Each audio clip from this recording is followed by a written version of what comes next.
नमस्कार मंडळी. तर मंडळी, अख्ख्या महाराष्ट्रामध्ये शारदीय नवरात्री उत्सव अगदी मोठ्या भक्तिभावाने साजरा केला जातो. माता दुर्गेच्या 9 रूपांचं पूजन केलं जातं, उपवास केले जातात. तर हा नवरात्रीचा उपवास स्त्रियाच करतात असं काही नाही, काही पुरुष पण उपवास करतात. तर हा नवरात्रीचा कालावधी खूप शुभ आणि पवित्र मानला जातो. तर नवरात्रीच्या कालावधीमध्ये काही नियमांचं पालन आपल्याला करायचं असतं. तर हे नियमांचं पालन स्त्रियांनीच करायचं असतं असं काही नाही, पुरुषांनी देखील काही नियमांचं पालन करायचं असतं.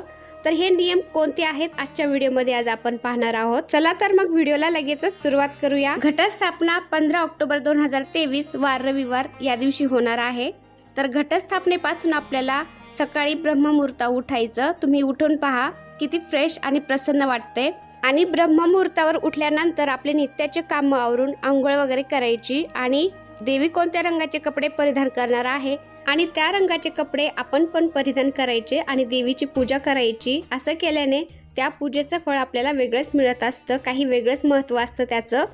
आणि तुमच्याकडे त्या रंगाचे कपडे नसतीलच तर काही हरकत नाही, मनापासून पूजा करा. देव फक्त भक्तिभावाचा भुकेलेला असतो, देवापर्यंत आपली पूजा नक्कीच पोहोचले जाते. तर ब्रह्ममुहूर्तावर उठून आपण देवीची पूजा अर्चा करायची असते. घटाला माळ घालायची, पाणी घालायची आणि रोजचे आपण फुलं वाहिलेली असतात ते सुकलेले फुलं काढून घ्यायचे, नवीन फुलं वाहायची.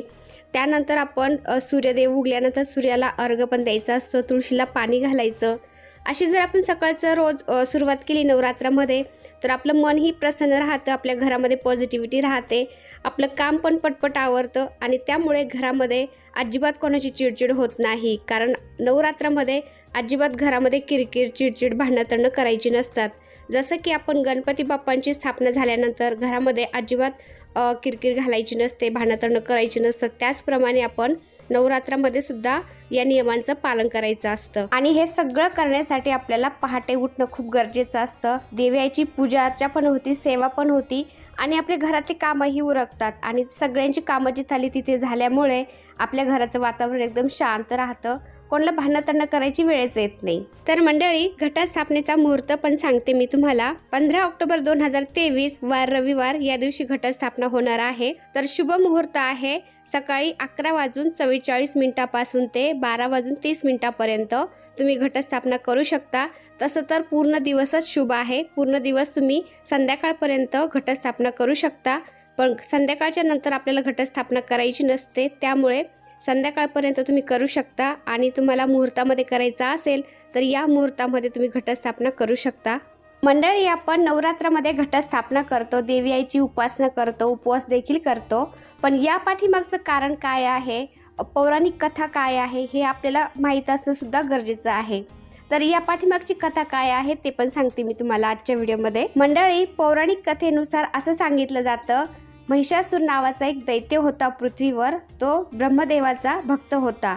ब्रह्मदेवांच्या नावाने त्यांनी तपस्या केली आणि ब्रह्मदेवांकडून वरदान मागून घेतलं, मला पृथ्वीवर मानव, दानव, देव कोणीच मारू शकणार नाही. आणि ब्रह्मदेवांनी त्याला असं वरदान दिल्यानंतर त्यांनी पृथ्वीवर, स्वर्गलोकामध्ये, पाताळामध्ये हाहाकार माजवला. त्याची दहशत सगळीकडे पसरल्यामुळे ब्रह्मा, विष्णू आणि महेश यांनी दुर्गा देवीला साकडे घातले. दुर्गा देवीने त्यांचं म्हणणं ऐकून घेतल्यानंतर 9 दिवस महिषासुराबरोबर युद्ध केलं आणि 10व्या दिवशी महिषासुराचा वध केला.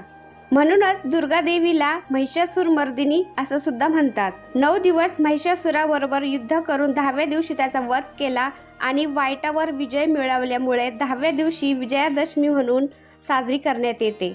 आणि तेव्हापासूनच नवरात्र उत्सवाला सुरुवात झाली. आणि याच्याच संबंधित अजून एक कथा आहे, पौराणिक कथा, ती पण सांगते मी आज तुम्हाला. पौराणिक कथेनुसार असं सांगितलं जातं, भगवान श्रीरामांनी लंकेवर आक्रमण करण्यापूर्वी रावणावर विजय मिळवण्यासाठी भगवती देवीची उपासना केली होती 9 दिवस.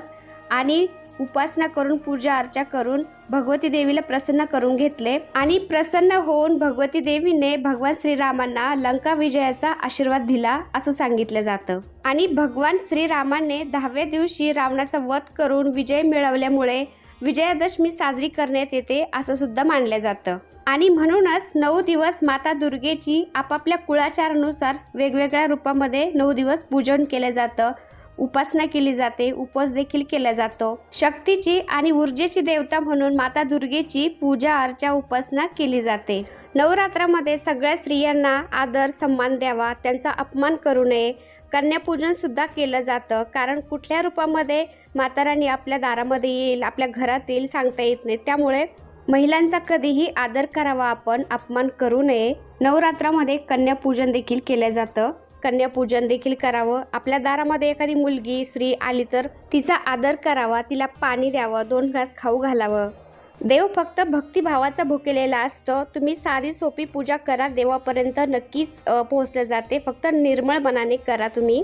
आणि या दिवसात आपल्याला आपल्या यथाशक्तीनुसार तुम्ही दान पण करायचं आहे, पण एक नियम पाळायचा आहे. नवरात्रामध्ये संध्याकाळच्या वेळी आपण कोणाला तेल, मीठ, दही आणि पैसे हे देऊ नये. आपल्याला काय आणायचंय, काय द्यायचे घ्यायचे ते संध्याकाळच्या आधीच आपण करून घ्यायचं. आता घट बसल्यानंतर असं बोलतात, देव घटी बसतात. तर देव घटी बसल्यानंतर ते अजिबात हलवायचे नसतात. आपण पहा, घट बसवलेला असतो, जे आपले देवाचे टाक असतात ते आपण विड्याच्या पानावरती ठेवलेले असतात.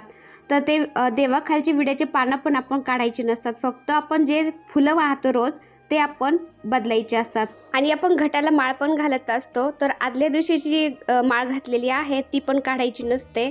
डायरेक्ट घट हलवला ना तेव्हा आपण सगळ्या माळी काढायच्या असतात आणि घट विसर्जन करतो, त्याबरोबर घटाबरोबर त्या माळी पण विसर्जन करायच्या असतात. घरामध्ये सगळे काही उपवास करत नाहीत, तर ज्यांनी उपवास केलेला आहे त्यांनी बेडवर किंवा पलंगावर झोपायचं नसतं. त्यांनी खाली चटईवरच झोपायचं किंवा काही अंथरूण त्याच्यावरती झोपायचं असतं. बाकीच्यांनी बेडवर झोपलं तरी चालतं. शक्य असल्यास चप्पल पण घालू नये 9 दिवस.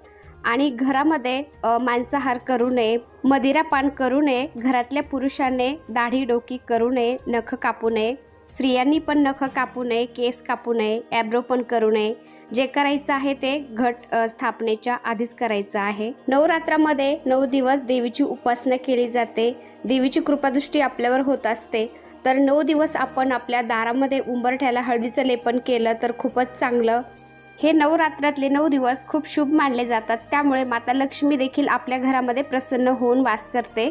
आणि मंडळी, खूप जणांचा एक प्रश्न असतो, आपण जो मंगल कलशावरती नारळ ठेवलेला असतो किंवा काही जण घटावरती सुद्धा नारळ ठेवत असतात. आमच्या इकडे घटावरती नारळ नाही ठेवत, पण काही ठिकाणी ठेवतात. तर तो मंगल कलशावरचा नारळ किंवा घटावरचा नारळ हा फोडावा की नाही फोडावा? तर आपण देवीच्या स्वरूपामध्ये तो नारळ स्थापित केलेला असतो घटावरती किंवा कलशावरती. तर तो नारळ कधीही फोडायचा नसतो. तो नारळ आपण जमिनीमध्ये पुरायचा असतो, त्याचं झाड उगवतं पहा. नाहीतर मग आपल्याला पाण्यामध्ये विसर्जित करायची सोय जर असेल तर पाण्यामध्ये तुम्ही विसर्जन करू शकता नारळाचं, किंवा मातीमध्ये पुरू शकता. तर मंडळी, इतक्या नियमांचं पालन जर आपण केलं तर आपल्या घरामध्ये शांतता राहील, आपल्या घरामध्ये देवीचा वास देखील राहील आणि आपल्या घरामध्ये अजिबात किरकिर भांडणं होणार नाहीत. आणि आपण जी निर्मळ मनाने माता राणीची पूजा अर्चा उपासना केलेली आहे ती देवीपर्यंत नक्कीच पोहोचेल आणि आपलं घर सदैव सुखी राहील. तर ही छोटीशी माहिती तुम्हाला कशी वाटली ती मला कमेंटमध्ये नक्की सांगा. व्हिडिओ आवडला असेल तर एक लाईक नक्की करा. आणि तुम्ही जर आपल्या चॅनलवरती नवीन असाल तर आपल्या चॅनलला सबस्क्राईब करायला विसरू नका. तर भेटूया पुन्हा अशाच एका छानशा व्हिडिओ बरोबर. तोपर्यंत बाय बाय. व्हिडिओ पाहिल्याबद्दल धन्यवाद.